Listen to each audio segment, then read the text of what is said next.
వ్యవసాయ రంగం పర్యావరణ మార్పులతో పాటు విపరీతమైన చీడపీడల వల్ల కునారిల్లుతోంది. వీటికి తోడు ఋతుపవనాల దోబూచులాట కారణంగా అతివృష్టి, అనావృష్టి పరిస్థితులు రైతన్నల నడ్డు విరుస్తున్నాయి. అయితే విపరీతమైన రసాయన ఎరువులు, పురుగు మందుల వాడకం వల్ల అధిక ఖర్చు లేకుండా విషతుల్యమైన ఆహారం తయారవుతోంది.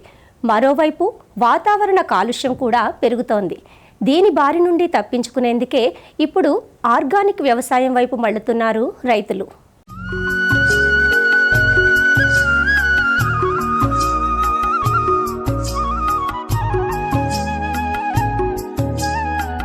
గతంలో లాభాల కోసం రసాయనాల వెంట పడ్డారు రైతులు. నేడు లాభాలతో పాటు ఖర్చులు పెరిగాయి. అంతేకాకుండా దిగుబడులు తగ్గాయి. ఈ నేపథ్యంలో ఇటు ఖర్చులు తగ్గించుకునేందుకు, ఆరోగ్య భద్రత కోసం సేంద్రియ వ్యవసాయం వైపు మళ్లారు. ఈ కోవలోనే ఆర్గానిక్ వ్యవసాయం చేస్తున్నారు మంచిర్యాల జిల్లాకు చెందిన రైతు శ్యామ్ సుందర్ రావు. అగ్రికల్చర్ డిగ్రీ చేశారు. పలు వ్యాపారాలు చేసి చివరికి వ్యవసాయమే ఆరోగ్యాన్ని కాపాడుతుందని గ్రహించి వ్యవసాయం చేయడం ప్రారంభించారు. తనకున్న వ్యవసాయ భూమిలో ఏక పంట కాకుండా సమగ్ర వ్యవసాయం చేస్తున్నారు. ప్రతి ఏటా పత్తి, పసుపు, కంది పంటల సాగు చేసే ఈ రైతు ఈ ఏడాది ఎల్నినో ప్రభావం ఉండడం చేత పత్తి పంటలో అంతర పంటగా కందిని సాగు చేస్తున్నారు. అంతేకాదు, ఈయన గ్రామంలో ఒక FPOను ఏర్పాటు చేసి అందులో 500 మంది రైతులను చేర్పించారు. వారు పండించిన పంటలను వారే అమ్ముకునే విధంగా ప్రయత్నాలు చేస్తున్నారు. ఒక 10 సంవత్సరాల నుంచి ఆర్గానిక్ వ్యవసాయం మీద శ్రద్ధ వహించి, రాబోయే రోజుల్లో ఎన్ని ఆసుపత్రులు పెట్టినా ఈ జనానికి సరిపోవు కాబట్టి సరి అయిన ఆహారమే దానికి మార్గము. సరి అయిన ఆహారం ఉంటేనే జనానికి ఆరోగ్యంగా ఉంటారు. కాబట్టి ఆర్గానిక్ వ్యవసాయం చేసి మంచి ఆహార ఉత్పత్తులు ఇస్తే ప్రజలకు ఉపయోగం, నాకు కూడా ఉపయోగం అని చెప్పే ఉద్దేశంతోనే నేను సమగ్ర వ్యవసాయాన్ని చేపట్టాను. సమగ్ర వ్యవసాయం అంటే వ్యవసాయమే కాదు, దాంతోపాటు పాలు, కోళ్ళు పరిశ్రమ, చిన్నగా ఆవులు పెంచడం, ఇవన్నీ చేస్తేనే సమగ్ర వ్యవసాయము అవకాశం ఉంటుంది. కాబట్టి సమగ్ర వ్యవసాయం చేస్తేనే రైతు బతకగలుగుతాడు. కేవలం ఒక వ్యవసాయం మీదనో అన్ని రిస్కులు ఉన్నాయి, తర్వాత ఒక పాల మీదనో కోళ్ళ పెంపకం మీదనో ఆధారపడితే మాత్రం రైతుకు ఎప్పటికైనా రిస్కే. కాబట్టి సమగ్ర వ్యవసాయం ఉంటేనే రైతు సరిగా పోషణ జరుగుతుంది.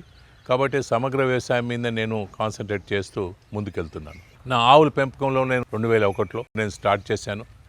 అప్పటి నుంచి ఒక ఆవుతో నేను స్టార్ట్ చేసి నెమ్మదిగా ఇప్పుడు 70 ఆవుల వరకు నా క్షేత్రంలో ఉన్నాయి.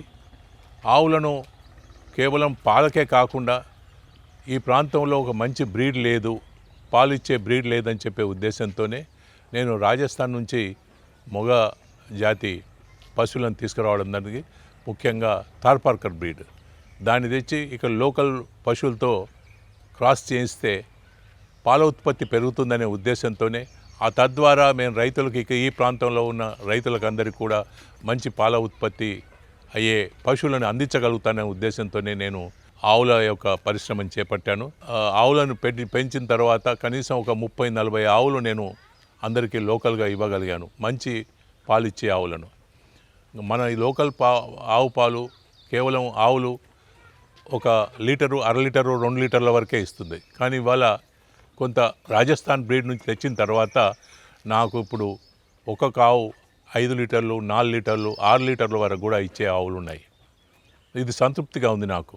దాంతోపాటు గిరిజాతిని వృద్ధి చేయాలని చెప్పేసి నేను గిరిజాతి ఆవులను కూడా పెంచుతున్నాను. మంచి జాతి ఆవులు ఉండాలని చెప్పి దానికి సరైన ఆంబోతును కూడా పోషిస్తున్నాను. కాబట్టి వ్యవసాయంలో ముఖ్యంగా నేను పత్తి పండిస్తాను ఆర్గానిక్, అదేవిధంగా పసుపు పండిస్తాను. పసుపు తక్కువ స్థాయిలో, ఎక్కువ ఎకరం, 6 ఎకరం పండిస్తాను. కానీ మిగతా ఎక్కువ 10 ఎకరాల్లో పత్తి, తర్వాత కంది, ఒక సంవత్సరం కంది, ఒక సంవత్సరం పత్తి. ఈ సంవత్సరం వర్షాభావ పరిస్థితుల వల్ల నేను కంది, పత్తి 2 కూడా కలిపేశాను. ఆ విధంగా రైతులకు ఉపయోగపడుతుందని, నాకు కూడా ఉపయోగపడుతున్న ఉద్దేశంతోనే ఇవాళ రైతులు ఇప్పటికి కూడా నేను రైతులను మనవి చేసేది ఏంటంటే, రైతు మొత్తం మీద వరి వేయకుండా, ఈ ప్రాంతంలో వరి ఎక్కువ ప్రాముఖ్యత ఉంది, వరే కాకుండా వేరే పంటలతో పంటలు చేస్తేనే రైతు సమగ్రంగా చేయగలుగుతాడు. కొంతవరకే రైతు ఇవాళ ప్రత్యేకంగా ఈ వర్షాభావ పరిస్థితుల వల్ల వరి పండించే అవకాశం లేదు. కాబట్టి ప్రత్యామ్నాయంగా కందులు, పత్తి, వేరే కొద్ది నీరుతో పండించే అవకాశం ఉన్న పంటలు వేస్తే బాగుంటుంది. జొన్న వేసినా బాగుంటుంది, లేకపోతే పెసరేసినా బాగుంటుంది. కానీ కేవలం వరి వేస్తే మాత్రం ఈ సంవత్సరంలో ఎలినో వల్ల ఇబ్బందిగా ఉంది రైతులకు. ఇప్పటి వరకు వర్షాలు లేవు, చాలా తక్కువ వర్షాలు. పత్తులు అయితే పర్వాలేదు, బతికినాయి. కానీ వరి పంటలు మాత్రం ఇప్పటి వరకు నార్లు ఎండిపోయే పరిస్థితి ఉంది. కాబట్టి ఆ రైతులు వరికి పోకుండా వేరే ప్రత్యామ్నాయ పంటలు వేస్తే బాగుంటుందని చెప్పి మన శాస్త్రజ్ఞులు చెప్తున్నారు. మన అనుభవం కూడా మనకు చెప్తుంది. వర్షాలు లేకపోతే వేరే వరి పండడం కష్టం. కాబట్టి దీన్ని డైవర్ట్ చేయాలని చెప్పి నేను ఈ సందర్భంగా దూరదర్శన్ ద్వారా కోరుతున్నాను. దాంతోపాటు మేము ఇక్కడ హాజీపూర్ ఎపిఓ కూడా ఒకటి తయారు చేశాము. సుమారుగా 500 మందితో ఎపిఓ ఏర్పాటు చేసి తద్వారా రైతులే సమగ్రంగా తమ వ్యవసాయ ఉత్పత్తులను అమ్ముకునేలాగా, డైరెక్ట్గా మార్కెట్లో అమ్ముకునేలాగా ప్రయత్నం చేస్తున్నాం. దానిలో కొంత మేము దాదాపు 7-8 సంవత్సరాలు చేశాము, సఫలీకృతం కాలేదు. ఎందుకంటే రైతుల యొక్క సహకారం కూడా అవసరం. రైతుల యొక్క చైతన్యవంతం కావాలి. రైతులు చైతన్యవంతులు అయితేనే కానీ ఇలా వ్యవసాయం ముందుకెళ్తుంది. కానీ ఇవాళ ఉన్న పరిస్థితులలో చాలామంది వ్యవసాయాలు మూతపడుతున్నాయి. దానికి ఎందుకంటే సీనియర్స్ ఎవరు ఉన్నారో వాళ్ళే చేస్తున్నారు తప్ప యువకులు వ్యవసాయానికి రావడం లేదు. ఎందుకంటే వ్యవసాయం వల్ల రిస్కులు ఉన్నాయి, తర్వాత మార్కెటింగ్ సరిగా లేదు అని చెప్పేసి అని వాళ్ళ యొక్క అభిప్రాయం. వాస్తవంగా ఇవాళ ఆర్గానిక్ పండిస్తే మార్కెట్లోకి వెళ్తే ఇది ఆర్గానికా కాదా అని చెప్పుకునే పరిస్థితి ఉంది. అది ఏది ఆర్గానిక్ కాదని, ఎందుకంటే కల్తీ విషయంలో ఇవాళ అన్ని పదార్థాలు కల్తీ అవుతున్నాయి. కాబట్టి ప్రజలు నమ్మడానికి కూడా సిద్ధంగా లేదు. ఆర్గానిక్ వ్యవసాయంలో నేను చేసిన తర్వాత సుమారు ఒక 10 మందిని మేము ప్రోత్సహించగలిగాం. వాళ్ళు నన్ను అది తీసుకొని ఆర్గానిక్ చేయొచ్చు అనే ఒక విషయం మీద ఆధారపడి వాళ్ళు ముందుకెళ్తున్నారు. గత 3 సంవత్సరాల కింద యూనివర్సిటీ వాళ్ళు, రాజేంద్ర నగర్ యూనివర్సిటీ వాళ్ళు నా యొక్క కృషిని గుర్తించి వాళ్ళు నాకు ఉత్తమ రైతుగా అవార్డు ఇవ్వబడింది. కేవీకే బెల్లంపల్లి వాళ్ళు ప్రోత్సహించి వాళ్ళ ద్వారా నాకు ఆ అవార్డుని ఇప్పించారు. దానికి నేను కృతజ్ఞతని. ముఖ్యంగా నాకు ఉత్సాహం కలిగించేలాగా, అదేవిధంగా నా ఉత్సాహాన్ని ప్రజలకు పంచిపెట్టేలాగా నేను నా ప్రయత్నం చేస్తున్నాను. మంచిర్యాల జిల్లాలో ఇప్పటికీ నా ఉద్దేశంలో ఒక 50 నుంచి 60 మంది రైతులు ఆర్గానిక్ వైపు తిరిగారు. వాళ్ళు ప్రయత్నం చేస్తున్నారు. కొంత నష్టాలు వచ్చినా కూడా భరించి ముందుకెళ్ళే ప్రయత్నం చేస్తున్నారు. కానీ మార్కెటింగ్ వ్యవస్థ, ఈ కల్తీ వ్యవస్థను అరికట్టగలుగుతాయి కానీ ఇది సక్సెస్ అవుతుంది.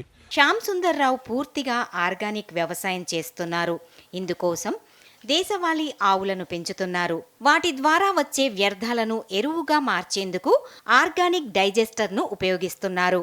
ఇందులో పశువుల వ్యర్థాలు 40 రోజుల పాటు ఉండడం వలన ఎరువులు తయారవుతున్నాయి. వీటిని పంటలకు ఉపయోగిస్తూ నాణ్యమైన దిగుబడులను పొందుతున్నారు. నా వెనకాల ఉంది, దీని పేరు డైజెస్టర్ అంటారు. గుజరాత్ నుంచి నేను 6 సంవత్సరాల క్రితం కొనుక్కున్నాను. అప్పుడు ధర 36,000. దీనివల్ల చాలా ఉపయోగాలు ఉన్నాయి. ఇది ఆర్గానిక్ డైజెస్టర్ అని పేరు. దీనికి ఫస్ట్లో ఇది కెపాసిటీ 3,000 లీటర్ల కెపాసిటీ. ఫస్ట్లో దీన్ని ఛార్జ్ చేసేటప్పుడు పండ్లు కానీ, ఆవు పేడ, ఆవు మూత్రము ఇవన్నీ కూడా వేయచ్చు. దాంతోపాటు ఫైనల్గా కల్చర్ కూడా ఇస్తారు వాళ్ళు. కల్చర్ డెవలప్ అయితే కల్చర్ రియాక్షన్ వల్ల మొత్తం ఆర్గానిక్ ఫెర్టిలైజర్ తయారవుతుంది. కాబట్టి దానికి కల్చర్ కూడా వాళ్ళు ఇస్తారు. ఫస్ట్ ఛార్జ్ కల్చర్ అది ఇచ్చిన తర్వాత 40 రోజుల తర్వాత, నిండిన తర్వాత మొత్తం 40 రోజులు దాన్ని అట్లే అట్టిపెట్టాలి. 40 రోజుల తర్వాత రియాక్షన్ స్టార్ట్ అయిపోయి అప్పుడు మనకు సేంద్రియ ఎరువు బయటకు వస్తుంది. ఇది రెడీమేడ్ మనకు ఫెర్టిలైజర్, ఇది ఆర్గానిక్ ఫెర్టిలైజర్. మిగతా తయారు చేసుకుంటూ, జీవామృతం తయారు చేసుకుంటూ, డైలీ తయారు చేసుకుంటూ అది కన్నా ఇది రెడీమేడ్ దొరుకుతుంది. కాబట్టి దీనివల్ల ఉపయోగం ఉంది. 36,000 పెట్టినా కూడా దీనికి చాలా ఉపయోగం ఉంది. ఆవు పేడ బ్రహ్మాండంగా పనిచేస్తుంది. మిగతా పశువుల పేడ మీద పనిచేస్తుంది. కానీ ఆవు పేడ మాత్రం బాగా మంచిగా పనిచేస్తుంది. కానీ ఆవు వల్ల మనకు ఆవు ఉండడం వల్ల కేవలం మన ఒక్కరికే కాదు, మన శరీరానికి కూడా ఆరోగ్యం. ఆవు ఉంటే దాని చుట్టుపట్ల 3.5 మీటర్ల వరకు కూడా మంచి ఔరా వస్తుంది. ఆ వాతావరణాన్ని, కాలుష్యాన్ని కూడా ఆవు మంచి శుద్ధి చేస్తుంది. కాబట్టి ప్రతి ఇంట్లో ఒక ఆవు ఉన్నట్టయితే మనకు ఆరోగ్యానికి చిహ్నం. మనకు డబ్బులు అనవసరంగా హాస్పిటల్ డబ్బులు తలిగే బదులు ఒక ఆవును పెంచుకున్నట్టయితే, కుక్కలు పెంచుకుంటున్నారు ఇవాళ. కుక్కల కన్నా ఆవులు ఇవాళ చిన్న ఆవులు వచ్చినాయి. ఆ చిన్న మన పొంగునూరు ఆవులు వచ్చినాయి. వాటిని పెంచుకోవడం వల్ల ఇంట్లో ఆరోగ్యాన్ని కూడా కాపాడుకోవచ్చు. దాని ఆ ఔర దాదాపు 3.5 మీటర్ల వరకు ఉంటుంది. ఆ ప్రాంతంలో మొత్తం వాతావరణం కూడా శుద్ధి చేస్తుంది. ఆక్సిజన్ పర్సంటేజ్ పెరుగుతుంది అక్కడ. కాబట్టి ఇది మనకు అందరికి కూడా ఉపయోగం. ఇది అన్ని ఆవులలో మన ఆవు వేరు. ప్రపంచంలో దొరికే హైబ్రిడ్ ఆవులు కాదు. మన ఊళ్ళో ఊపురం ఉన్న ఆవు, దాని ప్రశస్తం ఉంది. ఆ ఊపురం వల్ల సూర్యరశ్మి నుంచి